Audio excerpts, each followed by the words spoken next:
At New Delhi restaurant, Chef Ranjan Dey has been serving delicious Indian meals with his own unique style of hospitality to royalties, presidents, celebrities, and over 2 million guests worldwide since 1988.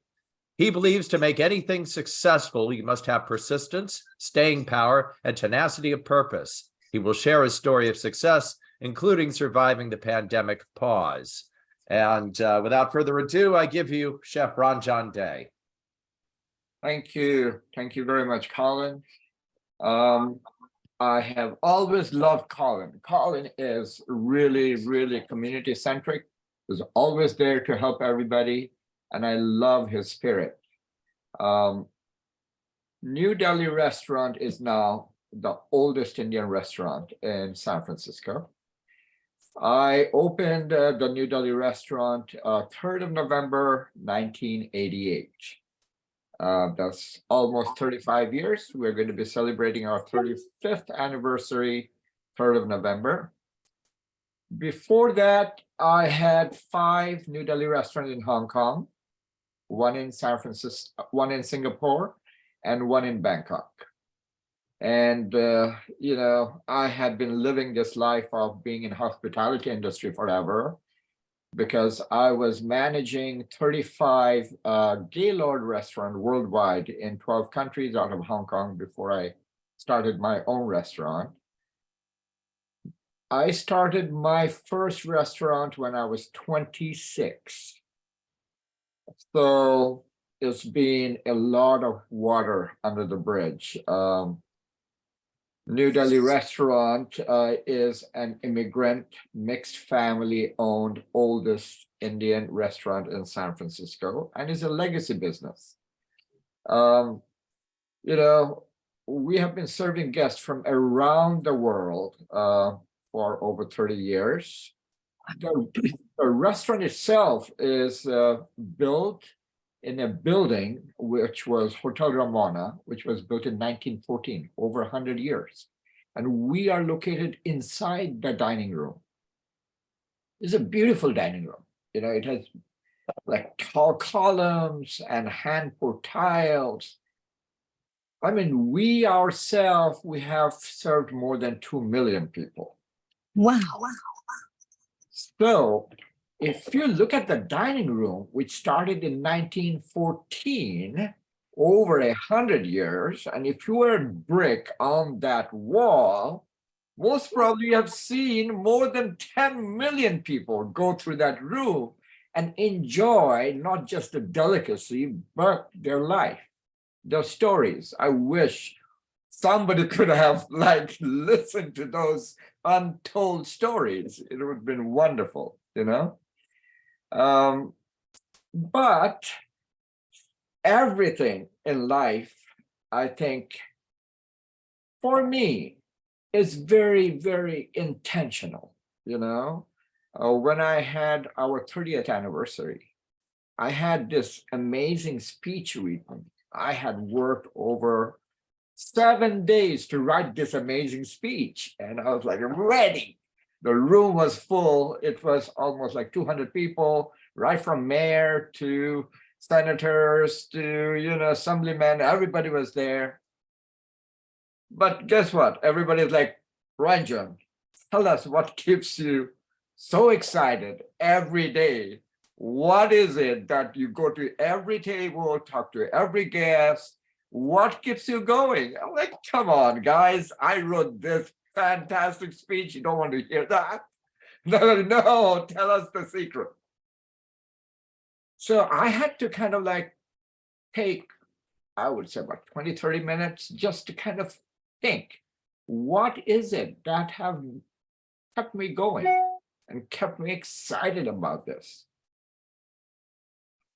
So I think for me, I make life my secret ingredient. When I make life my secret ingredient, I'm open to possibilities. I'm open to enjoying the life as life offers it to me. Today, possibilities are endless. And it's in your mind, right? It is you who actually trips yourself the most and don't allow yourself to go forward. So once you're open to possibilities, the world is your oyster. And the second thing, which is the most important thing, every day in the morning, I wake up, I look forward to embracing the chaos which is coming towards me. And I'll just do my best. I can't do anything more than that, right? When I do my best, I'm happy with it. Whatever result I have achieved, I'm happy with it. And that's what keeps me going. That's what gives me the attitude of being happy, satisfied, and celebrate today, because we don't know about what is going to happen next second. So why not? Just be happy, because it is within your power to be happy. Nobody else can make you happy. So, life has been amazing. I have had an amazing journey. By the way, Netflix is making a movie on my life. So, I'm writing the story now, and I'm writing it with my younger daughter. I have two daughters. My eldest daughter, she is 36, and we are 35. So I am married to this wonderful woman, Cody. She was managing this pub next to a new chain of restaurant I had just opened in Hong Kong for the same owner group I was working before. And her mom and dad work for US Navy. I'm Indian. She is American Caucasian. And in a mixed marriage, we felt we didn't want to raise our kids in Hong Kong. China was taking over Hong Kong. And we felt if we raise them in Hong Kong, they will have a lack of sense of belonging. And that's a heavy load to carry. So Sarah was 11 months old when I opened the San Francisco New Delhi restaurant. She is now 36, we are 35. And my other daughter, Caitlin, just turned 27, 11th of March. And I'm writing the story with her. So Netflix demanded that I write a book first, 80,000 to 120,000 words. And so now writing this story about my life is so much more delicious, because it is a true legacy which I'm passing on to next generation. I don't really care about the book or the movie now, but it is amazing. And that brings me to pandemic. How did we survive the pandemic? My core staff of 6 and we have worked together 27 years at that restaurant. So this was the time, this was the defining moment to really step up to the plate and take care of them. And, I didn't know what was going to happen in the beginning of pandemic. Restaurant business doesn't have a huge amount of cash, doesn't have deep pockets. These are like small businesses. And it is the community which came through and helped us. That is why we are here, and we are stronger than before we were in pandemic. And it has been a part of our way of business from day one. We have a charity called Compassionate Chefs Cafe, where we help 300 kids in Tenderloin. And then we connect them with 3,000 kids in India across from Gandhi Ashram to become global citizens. And to do that, we reach out to the community to see how we can facilitate that. And in India, they are in the middle of like 6 different big slums where they have settled, and we have a center there called Heart Center. So it is a art center with a heart. And we have 6,000 kids there. So every 7 years, we have this effort where we can bring 16 kids and 7 chaperones from India to meet their counterpart in Tenderloin so that they can truly feel global citizenship. But it is a 7-year effort because those kids don't have even birth certificates, you know? So there's a lot of volunteers who helps, and then we create a dance drama, and which is with a message from Mahatma Gandhi that you can overcome anything and everything in a nonviolent way. And we don't tell them they're coming over here because we don't know what is going to happen. So in about like 6 months after we start the program, they're ready to perform. And then go to 11 different cities to perform that message, higher message, to the kids who are living in different slum areas. And then it's about sharing the message. It's never about going to see something, doing this. No, it is always about sharing the message. We were able to get them to come just before pandemic hit in 2019, the last time. And it was a message called Ekatva. Ekatva means that there is only one race, which is human race.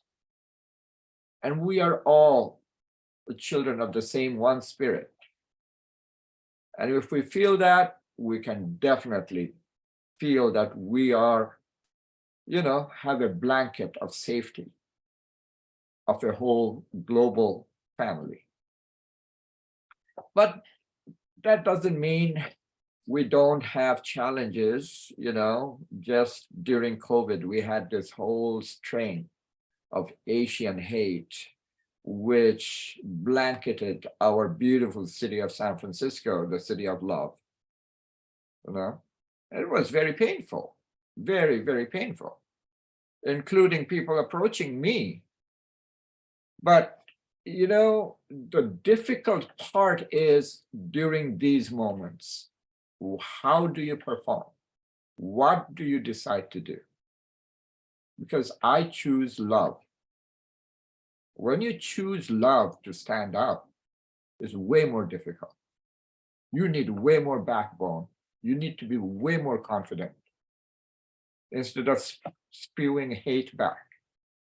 But if you can transform one of those haters, you have achieved. You have achieved, you know? So that is what I choose. So, you know, we must learn to live together as brothers and sisters or perish together as fools. That's what Martin Luther King told us, right? And another thing which, you know, Mahatma Gandhi told us is, an eye for an eye makes the whole world blind. You know, you don't get to see nothing. It's all dark. And similarly, you know, Indira Gandhi was one of the first female president of a nation, a huge nation like India. And what she said, you cannot shake hand with a clenched fist. So choosing love is way more amazingly rewarding, but you have to be ready to sacrifice. And it comes back, and you don't do that to get anything back. It's just your intention. You know, when your intention is pure in life, the universe helps you. It's just, how do you create your community? How do you create your community? When you are offering help, like, how can I help you when you meet somebody? Just like Colin. Colin's always there to help somebody. Intention is pure. and everybody gravitates towards that. And you make connection, you make community. When you approach somebody with, okay, what's in it from me? We can see them coming from far away. We'll definitely exchange the card, but that's going to be the end of it. You know? So, I do believe to make anything successful, you must have persistent staying power and tenacity of purpose. And that's what has kept me going. And I'm so happy that you invited me to share some of my stories with you. I love this panel. This is the first time I'm listening to everybody. I mean, I was looking at this, amazing screen, and I was thinking, my gosh, the amount of experience and the stories and the successes of everybody on this Zoom call is just mind-boggling. It's mind-boggling. So I am so happy that you have invited me. One of the things I want to share with you is if you go to YouTube, put my name, Chef Ranjan Dey, you can see and enjoy my documentary series. It's called My India with Ranjan Dey. It's a cultural culinary travel adventure. Please do watch The Great Mango Escape first. It is a XXX episode. No, I'm just kidding. Because it is something. It is a story about mango, and it ends by me sharing with you what is the best way to eat a mango. And I learned it from my grandmother. My grandmother used to say, the best way to eat a mango is naked in the bathtub. You can really get into the juicy part of it and not even worry, So that's how it ends. So I wanted to share with you also that I am taking a group to India. I usually always, for the last 18 years, I will take a group. It's a small group. I usually take like 10 to 15, no more. And it's a cultural culinary travel adventure. And it follows some of my documentary series. And we stay luxury. I'm sorry. At this stage of my life, I don't do backpacking. It's all about luxury, it's all about heritage, it's all about sharing a culture, fantastic food, and creating a once-in-a-lifetime memory.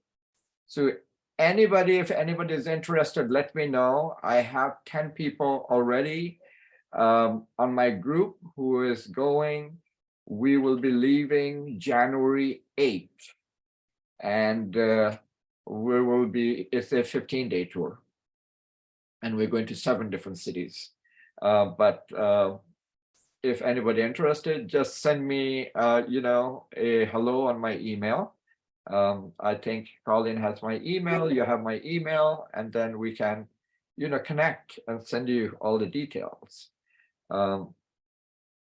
I want to end my little talk with this, that, the mother of martial art happened from India, from south of India. There is an episode about it on my documentary series.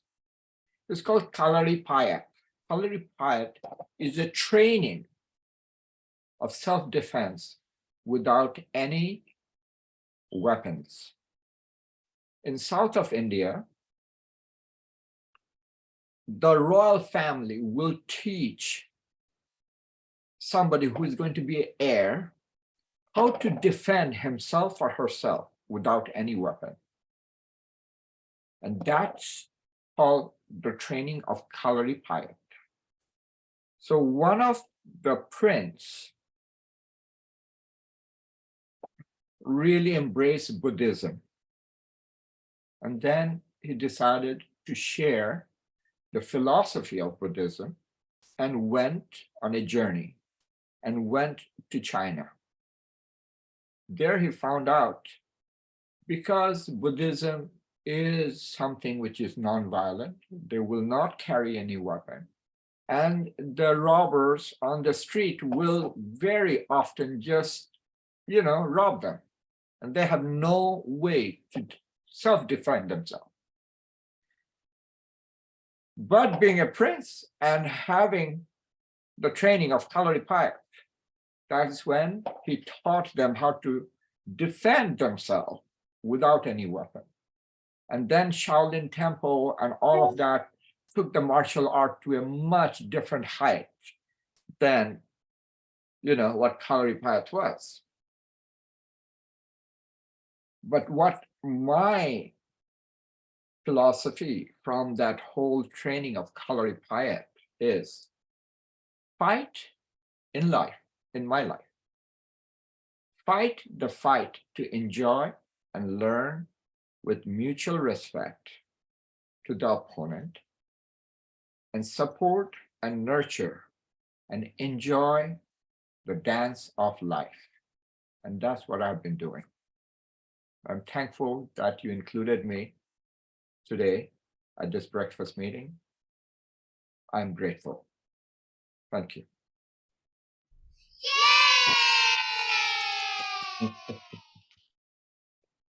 Hey, and thank you, Ranjan. So I guess we're going to throw open the questions, and per tradition, we start with Tony. Do you have a question? Great, thank you. Yes, I do. Thank you. I'd like to find out more, get a link or information on what your series is that you're talking about. As a lover and a martial artist, I'm a 5th degree black belt in Japanese martial art, and definitely like the fact of being able to protect yourself without weapons, though a weapon helps every now and then if you can grab something. But also my other thing I love is mangoes. So I want to look at your video on how to eat a mango, because it's it's especially a good ripe mango, they can be quite messy. So yeah, we should do a breakfast series. Okay.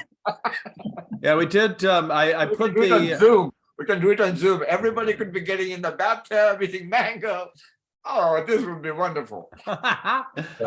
Thank you so much for joining us here on the Breakfast Club, and I look forward to coming to New Delhi restaurant and trying that in the very near future. So thank you. I would really, really appreciate the patronage. We're just trying to survive, getting over COVID, and I'd love every helping hand I can. Thank you so much. I tried to help all of our local restaurants. I was living in San Rafael when the pandemic hit, so I tried to go to all of the local restaurants that I favorited before the pandemic and support them. Still do sometimes. So thank you very much. Oh, cool. Any other questions? I might have a few, but just throwing it open. Yeah. What is there a main province of or region of India that your cuisine is centered? The cuisine for my restaurant, called New Delhi restaurant, predominantly North Indian, but I have sprinkling of dishes from all over India, and those are my creative dishes with a twist of San Francisco. So as a chef owner, when you are representing your cuisine in a different country other than India, the talent lies in understanding and having deep content of your dish. So you can choose a dish which will fit the local palate. And anybody coming from India can also enjoy it equally. And it's very authentic. That way you can share the flavors and the textures, the mouthfeel and the aromas, and everybody be happy with a delicious meal. Is there a specific dish in your restaurant that's distinctly San Francisco, that there's something about the ingredients or something that makes it San Francisco? There is many, and one of them is like Kerala pepper chicken, which is like a chicken with coconut base, with peppers, with curry leaves. And these curry leaves I get from the Bay Area. It is all grown in the Bay Area with whole mustard, and it's delicious. There are many, many dishes like that. Very cool. Any other questions? Ranjan, I have a We have question. Carol and Bill and me. Carol Okay. was her. And Summer as well. She had her hand raised, so. Okay, let me look at my new view here. Gallery view. Let's go to gallery view. Okay, got it. Okay, now I'm seeing. Okay, go ahead. Carol then. Oh, I think this might be repetitive, but what is your signature dish that you've had throughout all these times in your restaurant? What do people want the most? You see, there is a whole page which says Ranjan's specialties. There's 6 dishes. Wow. And what I did for those 6 dishes, my wife Cody wanted to cook like me, and I said, honey, that's not going to happen. But what I did was I went to the history of India, dug out favorite dishes of 3 kings and 3 queens, Wow. representing 6 different regions, and created a spice blend. So there is a line of spice called New World Spices, and it features 6 different blends. Like, for example, there is a Calcutta lemon mustard curry. So the Maharani of Kuch Bihar, the queen of Kuch Bihar near Calcutta in India, in Bengal, in 1887, she fought for women's lib. So before her, only boys could go to school. She made it mandatory so that girls and boys could go to school. And her favorite dish was lemon mustard fish curry. So that inspired me to create that blend. And then I cooked like a dish like lemon mustard fish, but then I have a vegetarian version of it too, for each one of those specialties. So like that, there's many, many things, which is wonderful. And my menu is like, like when you go to Macy's, for example, you can try on the dress, you can try on the, like, for example, your lipstick, you can try on your shoes, you can try on your like perfume, but when you go to a restaurant, you can't. So what you can is my storybook. You can look at the menu, which is my storybook, which tells you the delicious delicacies which are awaiting you. And so it's a beautiful menu. Not that I'm not saying it because I did it, but it's nice looking and it tells the story. So you will be able to enjoy a reading of that too. Because today I see all restaurants, it's such a boring menu. It's just a piece of paper and it's just printed. It's like, come on, guys, put a little bit more effort, Mm-hmm. Thank you. Next question. I think Summer had a question. Yeah, thank you, Colin. It's kind of repetitive, just what Carol asked, but for someone who's coming into your restaurant for the first time, Ranjan, what would you recommend? And this is for someone who's vegetarian, like me, for instance. The first thing, you get me. I'm usually there. I go to your table, especially when you tell me I will put together a menu for you. And telling somebody that you're coming to the restaurant first time, or telling somebody that this is the first time you're going to try a new cuisine, is really, really helpful to whoever is serving, because then we can, recommend dishes which will be more appropriate than somebody who's a seasoned, Indian cuisine gourmet. So we have a Navratan curry, which I would love for you to try. Ground. I am Indian by ethnicity, so I'm used to my mom's cooking. Yeah. But there's obviously room for experiencing something different, of course. Yeah, I can't compete with your mom's cooking for sure, but you can come and try my cooking. Absolutely, I It's would. going to be very different. No, thank you. Okay, I think Patricia has the next question. No, Bill Buchanan Bill. was before me. Okay, Bill, and then Patricia. Thanks for spending part of your day with us here at the Breakfast Club. And congratulations on your extraordinary success in the restaurant business. I think I missed part of your presentation, but I thought I heard you say that at one point you were in Hong Kong, but you decided to move your daughters and your operation to the United States. What was it that attracted the United States to the point where you decided to relocate here?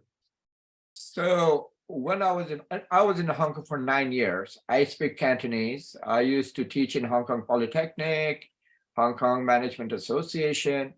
Out of Hong Kong, before I opened my restaurant, I used to manage the Gaylord restaurant chain worldwide. There is Wow. 200 Gaylords in India. Mm. And this Harilela group in Hong Kong owned the worldwide franchise other than the ones in India, Pakistan, Bangladesh, Sri Lanka, and Nepal. So there was 35 Gaylords in 12 countries. In USA, I used to manage all the Gaylord restaurants. There was 4 in the Bay Area. None of them are there anymore. They have all closed down. There was 1 in Chicago. There was 1 in New York. There was 1 in LA. There was 1 in Las Vegas. So I knew US very well. My wife is American. She is a Caucasian American. Her mom and dad worked for US Navy, and they were posted in Hong Kong. That's how we met. Mhm. So, you know, either we were going to go to India or to US because we felt raising them in Hong Kong would, would leave them with a lack of sense of belonging. They won't feel American. They won't feel Indian. They won't feel Chinese. And China was taking over Hong Kong in 1997. And that's what, kind of like me and Cody, we decided to move to US instead of India because India was not really ready. Business, doing business in India is different, very, very different. Now it's coming to a different stage, but India is an ancient civilization, India is the only ancient civilization which is still alive. There is no Mesopotamian civilization. There is no Egyptian civilization. There is no Roman civilization. India has the history of 5,000-year-old civilization, which is still alive. There is 29 states now, originally 24 states. Each state had its own language, own script, own food, own, culture. So it's like putting Europe together in one country. So it's very diverse. However, doing business in an old country like that, when I'm talking about 35 years ago, 40 years ago, you had to grease the palm like crazy. You had to make sure you have to be a thug, basically, to make sure you're really a big success in small business. And I was not ready to do that. I wanted to I wanted to be a businessman where I can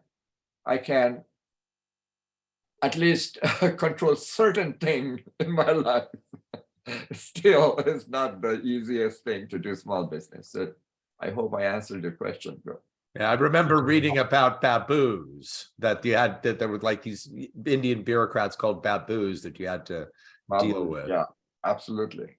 Absolutely. So, next question is Patricia. Well, I'm dreadfully shallow, so I want to hear some stories about famous people we would know, or local politicians or movie stars that you have served. Well, there's so many. I'm going to tell you a secret about my restaurant. I shouldn't actually. This is just for me and my wife, but whenever there is a great celebrity would come to my restaurant, and after they leave, I'll turn over the chair and write the name under the chair. Ah, So there are chairs with Anthony Hopkins' name, with name of Steve Jobs, Bill Clinton, Kamala Harris, I mean, you name it, Nancy Pelosi, Dan Feinstein, so Ed Lee, like the great Art Agnos opened our restaurant in 1988, and every 5 years I have this big deal, and this 35th year is coming. And every 5 years, he has been so gracious to be the chief guest to come and celebrate with us this timeline of history of New Delhi restaurant.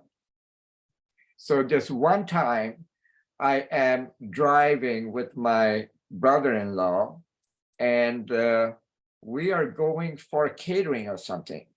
And somebody calls me and says, Ranjan, I'm coming to the restaurant. I'm like, okay. And I don't know who this is, right? I'm like, I'll be there for lunch tomorrow. I'm like, okay. I'm like, did I forget to set up something? And then he says, oh, this is Tony. I'm like, okay, Tony, did I set up a tasting for a wedding catering and I forgot? I'm still puzzled. And he got it. He's like, oh, so you can't tell who this is, right? By that time, I recognized his voice. That was Anthony Hopkins. I never call him Tony. I never call him Tony. So he loves our lemon mustard blend. He loves that, but he loves fish. So I do a lemon mustard barbecue fish for him. And he has my spice blend, my whole 6 blends of spices at his home, and his wife cooks with my spices. So yeah. Cool. So when I come in, can I turn over my chair and see who sat there before me? Absolutely, absolutely. I will turn it over for you. Okay, thank you. In a little whirl, I'm famous, but compared to Anthony Hopkins, he's a Brit that's done better than I have. Okay, Craig. Well, actually, my question was answered by Bill Buchanan, so it was kind of I was curious about Hong Kong, but that's a fascinating part of your history. I can say this though, Patricia, when you go to eat at the restaurant, I'm sure you're going to have a great time and everything's going to be fantastic. But I do know that if I show up after you eat at the restaurant, if I turn my chair around, your name might be on there. Okay, because you are our celebrity. So, But why don't we make a date to go together, Craig, and you can take your felt pen to do it in case I like Ranjan that doesn't idea. realize how famous I am. And then you have somebody to write your name on your behalf. Let's just write our names on the chairs. Okay. Any other questions? Ranjan, I have a question. Yes, sir. Having a very successful business down in the Tenderloin and having just heard from the DA yesterday with all the problems going on in the Tenderloin, what is your recommendation to the mayor to improve that situation right now? I love my city of San Francisco, but I'm getting a little, disappointed with the city politics, because it's the small business which is the backbone, which keeps on paying the taxes so that everybody can live in luxury, especially the politicians. Mm-hmm. And they are not there to clean up. I have to be a Patrick Swayze from Roadhouse in my business. I have to, commandeer to make sure nobody comes in and assaults all my guests as well as my employees. And why do I have to do that? If every other great city can take care of this problem, why can't our city do it? It is because of politics, because there is big money in homelessness. And that's the bottom line. Mm-hmm. It's fun. It's interesting because it's like, before you showed up this morning, I pulled out this obscure book that a friend of mine gave me. That's a South Asian philosopher, sociologist Shahwali Allah, and he was talking about the fall of cities and how it's like you've got like excessive tax, the merchants and then artisans, heavy in taxes are imposed upon them, and then the money goes toward people who don't do anything. Exactly. I'm sorry. This is like early 18th century that he wrote this. So sorry, but getting disenchanted with the city just because of a few people in the city hall who don't see what really support means to keep the city beautiful in every way. Well, I hope we can turn the corner. I really do. I hope so too. Thank you. Colin, Derek has a question. Oh, yes, Derek. Derek? You're muted. Unmute. Derek. Yeah, you're still Derek, muted. Yeah, you gotta take yourself off mute, Derek. You gotta unmute yourself. You're still muted. There you are. Okay. Yeah. We can Is hear you that now. okay? Yeah. Okay. Please, will you Thanks. repeat it? You are muted, so I couldn't hear what you said. Okay, Ranjan, thank you for that talk. This is Derek from London, UK. Fabulous talk. You should be a professional speaker, by the way, as well. I'm sure Patricia will sign you up for the professional speaking or the National Speaking Association. I've got a page of notes because some of those quotes of yours were absolutely fantastic. And I love positive, inspirational quotes. And when I come to your restaurant with Patricia, hopefully when I visit San Francisco and Craig and other people, may I write my name under the chair, sir? He's very famous in England. He's an author, travels the world teaching negotiation skills, of which I don't think you need much help. Yeah, I didn't tell you. I have to invoice people with certain things to get their name under the chair. Oh, wow. Thank you. But I do a lot of keynote speaking. Thank you. And I would love to share my story.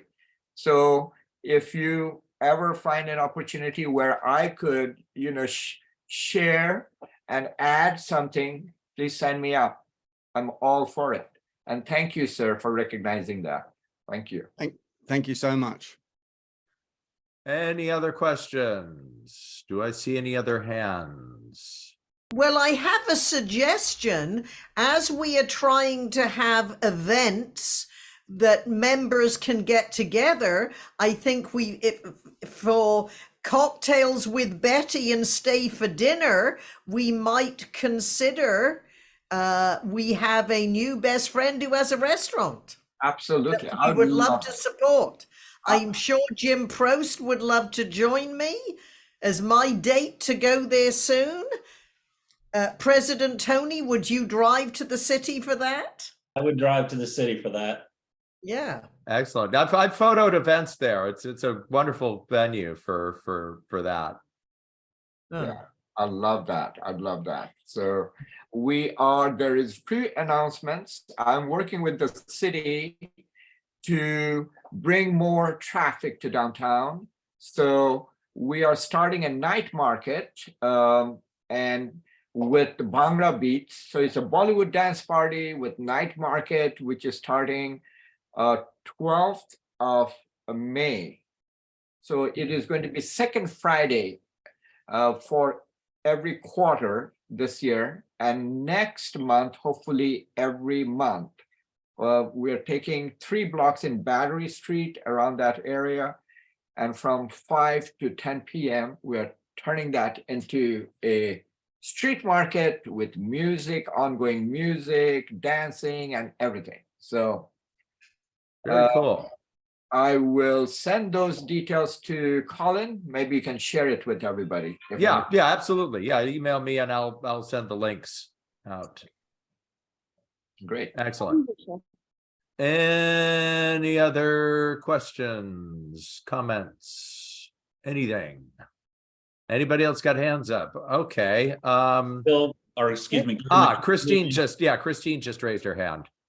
Hello, Christine. Good seeing you. I don't know if I'm audible, but today was a life-changing experience to hear how you've created the world in a better way and shared the foods, your visions, your philosophies, everything. It's just spectacular. I'm one of the original members here, and I'm just blessed to have heard you today. Thank you for sharing. I look forward to that 5-block adventure. I look forward to hearing more about that in San Francisco and to coming in and meeting you. Patricia absolutely should sign her name under a chair. I never will, but I'm blessed to know you. Thank you, thank you, thank you. Thank you. Thank you. It's like One final question. How do you get more information about your trip in January? I will send it to Collins, you know, and then he can share with everybody. How about that? How long a trip is it? It is a 15-day trip. So 14 nights and 15 days, starts on January 8th. And then we are back on January 23rd.